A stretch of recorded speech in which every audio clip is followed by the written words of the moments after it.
Olá pessoal, mais uma vez vamos dar continuidade às nossas aulas de mecânica dos solos, né? Na verdade os nossos exercícios aqui comentados, e hoje nós vamos continuar falando de propriedades índices, mas basicamente índices físicos, determinação do teor de umidade pelo método da estufa.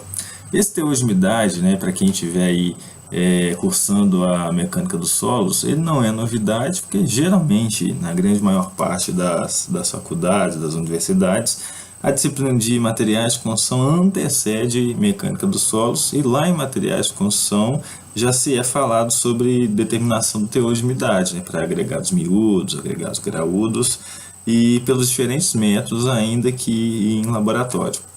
Aqui em solos, nós temos os mesmos métodos de determinação dessa umidade lá para os agregados, né? No caso aqui voltado para solos, e nós vamos ver que essa determinação pode ser feita tanto em laboratório quanto em campo.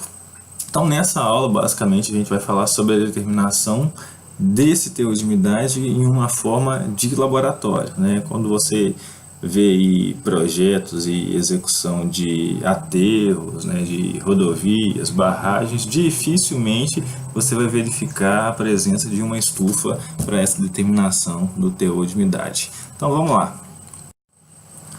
É o seguinte, o exercício fala que uma amostra de solo argiloso foi colocada em uma cápsula de alumínio, sendo esse conjunto pesado e obtendo-se uma massa bruta úmida igual a 150,20 gramas. Então, peguei lá uma amostra de solo, coloquei em uma cápsula e pesei essa amostra, me deu aí 150,20 gramas. Após ser levado em estufa por 24 horas, o conjunto apresentou massa igual a 118,95 gramas. Sabendo que a tara da cápsula é igual a 35 gramas, calcular o teor de umidade desse solo. Então, beleza. Primeiro passo é a gente voltar naquele esquema, né, de representação das frações do solo, sólidos, líquidos, né, ou água e ar. Aqui basicamente a gente vai trabalhar mais com água, né, em mecânica dos solos, mas nada impede esse líquido ser um chorume, ser um óleo, tá certo? Petróleo, etc.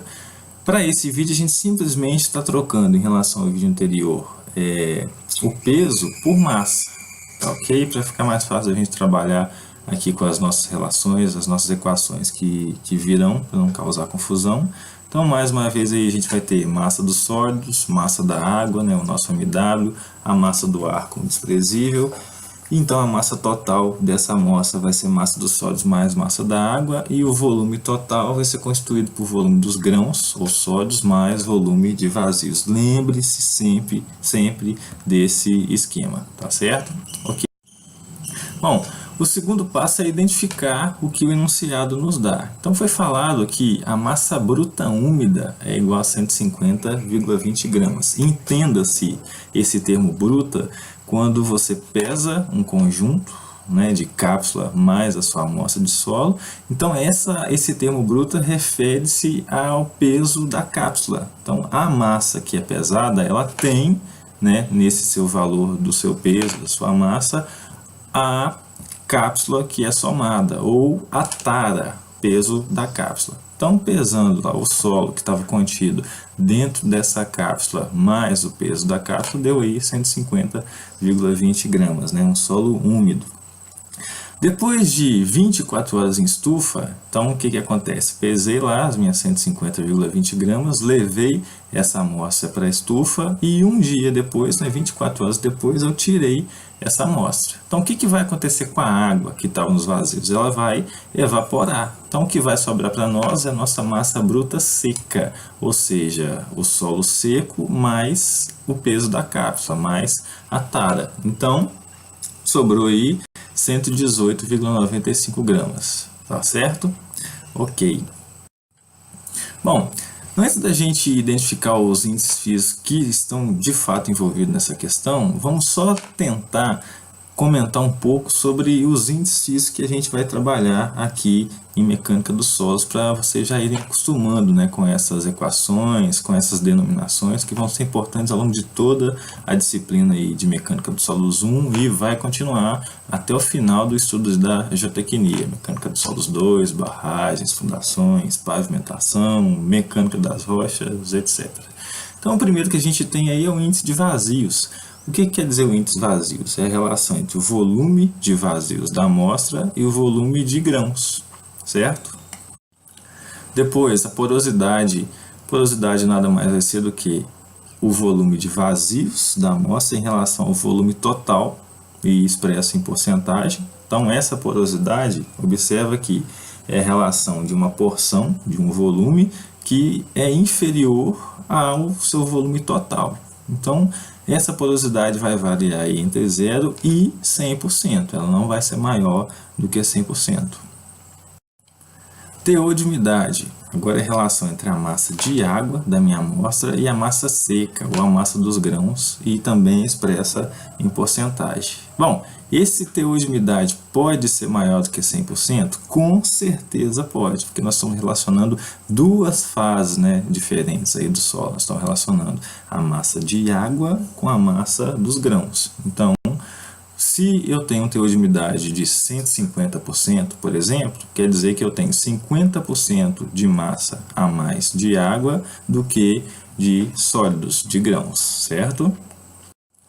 O grau de saturação vai ser o volume de água em relação ao volume de vazios, expresso em porcentagem, né? Por isso que a gente multiplica por 100. Então, uma vez que essa água vai estar contida nos vazios, o raciocínio é similar à porosidade. Esse grau de saturação não pode ser superior a 100%. Vai variar entre 0%, ou seja, o solo está seco, até 100%, e é o que a gente chama aí de solo saturado. Depois, massa específica, esse γN quer dizer massa específica do solo ou natural, que nada mais é do que a relação entre a massa do solo e o volume desse solo. Raciocínio análogo é dado para a massa específica da água, que é a massa de água em relação ao volume de água, né? Esse valor a gente conhece, que é de 9,81 kN por metro cúbico, ou aproximadamente 10 kN por metro cúbico, né? 1 grama aí por centímetro cúbico. O γS é o peso específico dos sólidos, então é a relação entre a massa dos sólidos e o volume dos sólidos. γD, peso específico aparente seco, é a massa de sólidos em relação ao volume total da nossa amostra. γSat nada mais é do que a massa específica saturada do solo, né, ou peso específico saturado, que é a massa saturada em relação ao volume total. Nada mais é do que a massa específica do solo quando o grau de saturação é igual a 100%. O G é a densidade relativa do solo. Relativa refere-se a quê? Né? Em relação a quê? A água. Então, a densidade relativa, G, nada mais é do que a relação entre a massa específica do solo com a massa específica da água.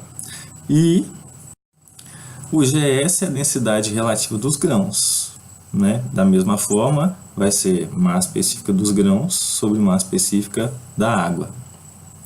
E por fim, a gente ainda pode ter o γsub, ou o peso específico, a massa específica submersa, que nada mais é do que a subtração entre a massa específica saturada e a massa específica da água.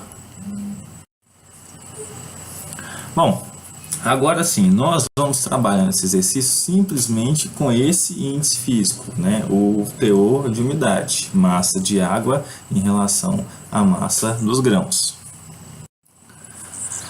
E o quarto passo, né, na nossa sequência seria calcular de fato esse índice físico. Então, como nós mencionamos, né, após levar essa amostra em estufa, sobra para nós a massa bruta seca.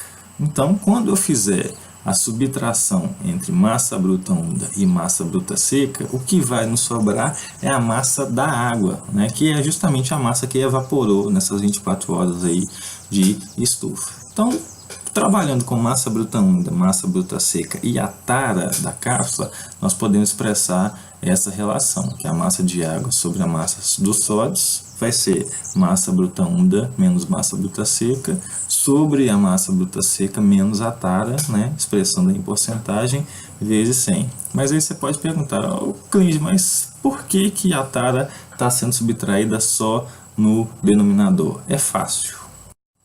Observa só, cabeção, que por que a gente não tira essa tara no numerador? Porque nós estamos fazendo uma subtração de massa bruta, ou seja, eu já estou implicitamente subtraindo a tara. Observa que o MBU, a massa bruta úmida, é a mesma coisa que a massa úmida do solo mais a tara, né, mais o peso da cápsula.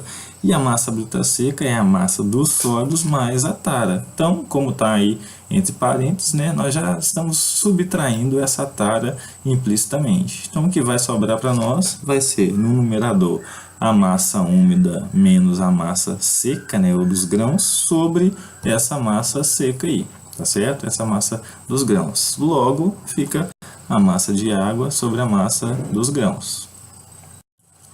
Portanto, se a gente for substituir os valores aí, vai ficar 150,20 menos 118,95. Essa subtração nos dá a massa de água.